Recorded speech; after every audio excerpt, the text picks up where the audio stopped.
City link कर्मचाऱ्यांच्या संपाला तुर्तास स्थगिती देण्यात आलेली आहे। सिटी लिंक प्रशासन आणि कर्मचाऱ्यांच्या बैठकीमध्ये तोडगा निघालाय। वेतनवाढ आणि इतर प्रलंबित मागण्यांसाठी त्यांनी संपाचा इशारा दिलेला होता। येत्या काही दिवसांमध्ये मागण्यांवर तोडगा काढण्याचं प्रशासनाचं आश्वासन आहे।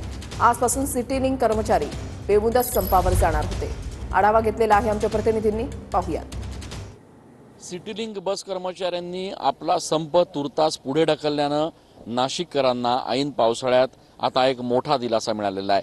खरं तर आजपासून बेमुदत संपाचा इशारा सिटी लिंक कर्मचाऱ्यांनी दिला होता आणि त्या पार्श्वभूमीवर नाशिककरांमध्ये धाकधूक होती, कारण पावसानं देखील आता जोर धरायला सुरुवात धरलेली आहे आणि त्यामुळे ऐन पावसात नाशिककरांची तारांबळ उडण्याची शक्यता असतानाच काल रात्री झालेल्या बैठकीमध्ये सिटी लिंक प्रशासनानं कर्मचाऱ्यांच्या मागण्या येत्या 15 दिवसांमध्ये मान्य करू असं आश्वासन दिलं। 15 दिवसात मागण्या मान्य न झाल्यास आंदोलन पुन्हा एकदा करण्यात येईल आणि यावेळेसचं आंदोलन आणखी तीव्र स्वरूपाचं करण्यात येईल असा इशारा कर्मचाऱ्यांच्या वतीनं देण्यात आलेला आहे। पगारवाढीसह इतर मागण्यांसाठी सिटी लिंक बस कर्मचारी गेल्या अनेक महिन्यांपासून मागणी करतायत, मात्र आश्वासनांव्यतिरिक्त त्यांना काहीच पदरात पडत नाहीये। याच पार्श्वभूमीवर खरं तर आजचा संप हा ठरवण्यात आला होता, मात्र प्रशासनाच्या आश्वासनानंतर हा संप जो आहे तो तुर्तास आता रद्द करण्यात आलेला आहे। कॅमेरा पर्सन आकाश येवलेसह मी चंदन पूजाधिकारी, TV9 मराठी।